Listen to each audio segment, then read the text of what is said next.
कारगिल शहीद दिवस के मौके पर लखनऊ में आज सीएम योगी आदित्यनाथ ने शहीद स्मृति वाटिका में कार्यक्रम किया।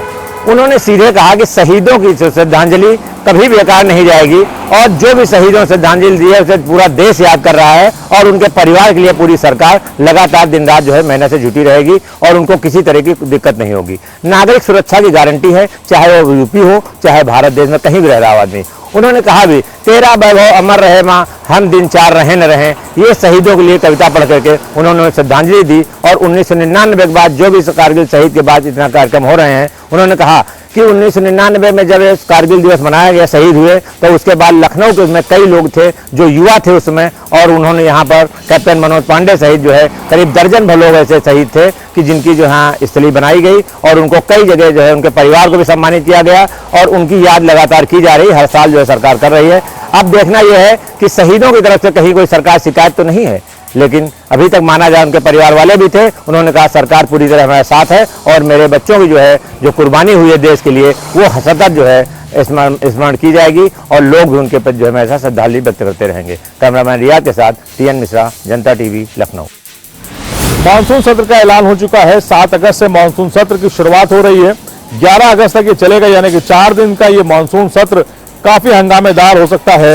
नेता प्रतिपक्ष अखिलेश यादव कई ऐसे मुद्दे हैं जिनको लेकर विधानसभा में नजर आएंगे, चाहे वो किसानों का मुद्दा हो, भारी भरकम बारिश से जो नुकसान हुआ है किसानों का, चाहे अपराध का मुद्दा हो। कानपुर में एक जीएसटी अधिकारी ने रेड मारी और उसमें एक जो ट्रक ड्राइवर था वो काफी देर तक मेहनतें करता रहा, लेकिन वहां पर उसके दूसरे दिन खड़े हुए ट्रक में उसकी लाश मिली। यानी कि कई ऐसे मुद्दे हैं जिनको लेकर इस बार विधानसभा सत्र में काफी हंगामा होने की आशंका है। फिलहाल जो विधानसभा अध्यक्ष हैं उनको पहले से ही सारी इत्तला दी जाएगी, लेकिन बताया ये भी जा रहा है कि विधायकों को अपने जो क्षेत्रीय की जो समस्याएं हैं उसको लेकर समाजवादी पार्टी ने अवगत करा दिया है कि सभी लोग अपनी तैयारी करें और विधानसभा सत्र में जो मुद्दे जनता से जुड़े हुए हैं उनको उठाया जाएगा।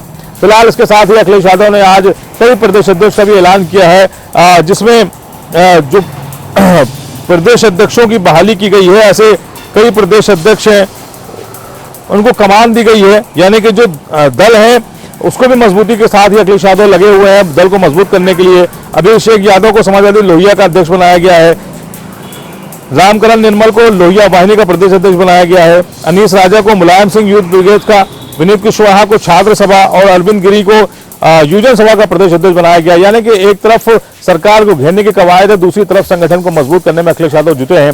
देखना है 2024 का लोकसभा चुनाव किन परिणामों के साथ उत्तर प्रदेश में आता है। फिलहाल अखिलेश यादव की जो रणनीति है वो कई दलों के साथ नजर आने वाली है। कैमरा पर्सन रियाज के साथ तौफीक किदवई, जनता टीवी, लखनऊ। आगामी लोकसभा चुनाव में भारतीय जनता पार्टी पूरे चुनावी मोड में नजर आ रही है। कहीं ना कहीं उसका पूरा चुनावी मोड का ये हिस्सा है कि कैसे उत्तर प्रदेश के तमाम 80 लोकसभा सीटों पे कैसे कब्जा किया जाए। और इसी क्रम में देखा जा रहा है कि अब 27 जुलाई से पसमानदा समाज इसमें यात्रा निकाला जाएगा। आपको बता दूं कि इस यात्रा का शुरुआत जेपी नड्डा के द्वारा किया जाएगा। इस यात्रा की शुरुआत उत्तर प्रदेश में गाजियाबाद से किया जाएगा, क्योंकि उत्तर प्रदेश में सबसे अधिक लोकसभा सीटें हैं और मुसलमानों की अच्छी खासी आबादी है। हालांकि 15 प्रदेशों से इस यात्रा का होकर गुजरेगा। खास बात यह है कि एपीजे अब्दुल कलाम की पुण्यतिथि की यात्रा की शुरुआत की जाएगी, तो साथ ही साथ उनके जयंती पे ही हरियाणा के नूर क्षेत्र में इसका 15 अक्टूबर को समापन किया जाएगा। लगातार प्रधानमंत्री की ओर से बात कहती जा रही है, क्योंकि हैदराबाद में जब कार्य समिति की बैठक हुई तो लगातार पसमानदा समाज को लेकर प्रधानमंत्री के द्वारा कहा गया कि हम सबका साथ, सबका विकास, सबका प्रयास चाहते हैं। और कहीं न कहीं मुसलमानों के अंदर जो पीड़ा है कि उनको एक भेदभाव की दृष्टि से देखा जा रहा है, इस पीड़ा को तोड़ने की जरूरत है। उनके अंदर जो दुर्भावना पड़ी हुई है उसको हटाने की जरूरत है, क्योंकि भारतीय जनता पार्टी सबको लेकर चलती है। और ऐसे में उन्होंने तमाम कार्यकर्ताओं को भी ये संदेश दिया कि आप उन तमाम क्षेत्रों में जाइए जहाँ मुसलमान बहुल क्षेत्र है, वहाँ भी उनको बताइए कि भारतीय जनता पार्टी ने अब तक कितने सरकार में कौन कौन से निर्णय लिए जो उनके हित में रहे हैं। हालांकि भारतीय जनता पार्टी उन तमाम वोट बैंकों में कैसे सिंध लगा पाएगी, ये सबसे बड़ा सवाल है, क्योंकि विपक्षी वोट बैंक पे ये सबसे बड़ा करारा। शाहजहांपुर जिले से दिल को दहला देने वाली घटना सामने आई है, जहां एक युवक अपने 2 साल के बेटे को पीठ पर बांधकर नदी में कूद गया। पूरा मामला मिर्जापुर थाना क्षेत्र का है, जहां का रहने वाला अरुण कुशवाहा दिल्ली में जॉब करता था, दिल्ली के गुड़गांव में जॉब करता था और वहां से जब वह अपने घर आया तो उसने अपनी पत्नी को घर पर नहीं पाया। इस बात से नाराज युवक अपनी 6 साल की बेटी और 2 साल के बेटे को लेकर कोलाघाट पुल पर पहुंचा और वहां पर उसने अपनी बेटी को पुल पर खड़ा कर दिया और अपने बेटे को जो 2 साल का था उसे पीठ पर बांधकर नदी में कूद गया। जब इस बात की सूचना परिजनों को मिली तो युवक की पत्नी वहां मौके पर पहुंची और युवक की पत्नी और उनके माता पिता का रो रो कर बुरा हाल है।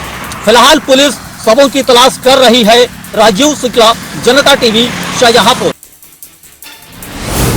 जहां बनारस कोर्ट ने ज्ञानवापी के सर्वे का आदेश दिया था, जिसके खिलाफ मुस्लिम पक्ष सुप्रीम कोर्ट गया था, जहां मुस्लिम पक्ष की दलील सुनने के बाद सुप्रीम कोर्ट ने स्टे दिया था 2 दिन का और साथ ही डायरेक्शन दिया था कि हाई कोर्ट में अपनी याचिका दाखिल करें। जिसके बाद मुस्लिम पक्ष ने कल यहां हाई कोर्ट में अपनी याचिका दाखिल की, जिसके बाद आज सुबह 9:30 बजे से इस पर सुनवाई हुई, क्योंकि हिंदू पक्ष ने कैविएट भी दाखिल कर रखा था। और साथ ही दोनों पक्षों कोर्ट ने सुनने के बाद 3:30 बजे तक लंच के समय ऐसे में एएसआई को तलब किया और फिर से पुनः 4:30 बजे इस पर सुनवाई चालू हुई। और ऐसे में एएसआई के एडिशनल डायरेक्टर आलोक त्रिपाठी ने यहां पर कोर्ट के सामने तथ्य रखे और कहा कि जीपीआर से सर्वे होगा, जिससे कि मस्जिद की बिल्डिंग को किसी प्रकार की क्षति नहीं पहुंचेगी।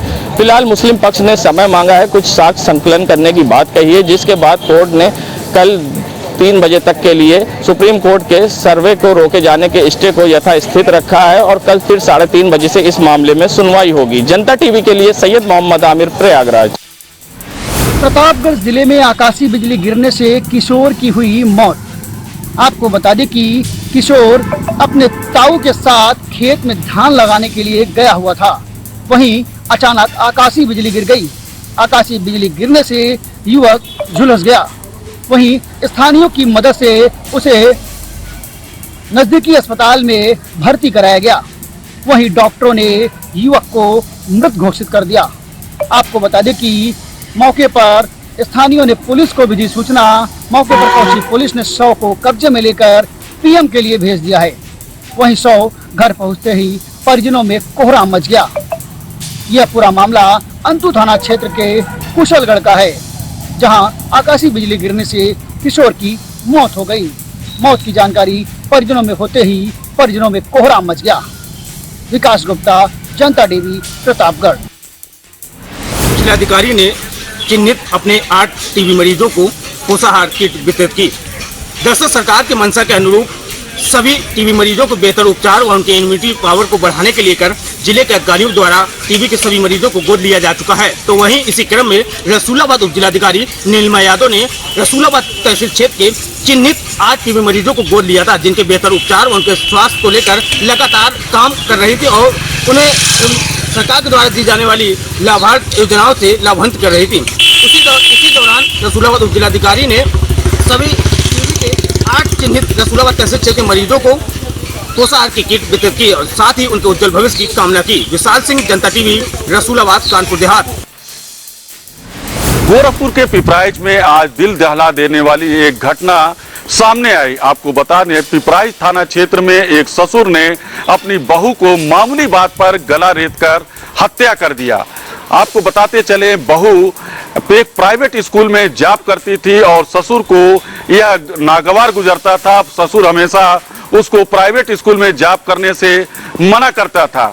वही बहू अपने एक लड़के की जीविका के लिए प्राइवेट स्कूल में पूछा करती थी, जिसको लेकर ससुर काफी दिनों से नाराज चल रहा था और जॉब करने से मना कर रहा था। आज सुबह जब बहू स्कूल के लिए निकली तब ससुर ने उसको रोककर गड़ासे से उसके ऊपर प्रहार कर दिया और वो मौके पर ही उसकी मौत हो गई। आपको बता दें, इससे पूरी तरीके से गांव में अफरा तफरी का माहौल हो गया और लोगों ने संतराज जो उसका ससुर था उसको घेरा, लेकिन वो मौका देखकर फरार हो गया।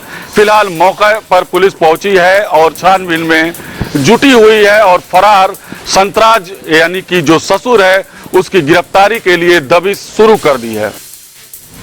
भदोही जनपद में लगातार बढ़ रहे आई फ्लू को लेकर डॉक्टर सोनिका अग्रहरी ने लोगों को जागरूक किया है। सोनिका अग्रहरी डॉक्टर ने बताया कि लगातार बढ़ रहे आई फ्लू को लेकर लोग सतर्क रहें और सावधानियां बरतें, साफ सफाई पर विशेष ध्यान दें। आप तस्वीरों के माध्यम से देख सकते हैं कि आज डॉक्टर सोनिका अग्रहरी द्वारा दूर दराज से आए मरीजों तीमारदारों को जागरूक किया गया है कि साफ सफाई पर विशेष ध्यान दें, कपड़ा एक ही बार पहने और साबुन से हाथ बराबर धोते रहें। आप वीडियो के माध्यम से देख सकते हैं कि दूर दराज से आए तीमारदार मरीजों को आई फ्लू के बारे में जागरूक किया गया है और सुझाव भी दिया गया है। आदर्श पांडे, जनता टीवी, भदोही।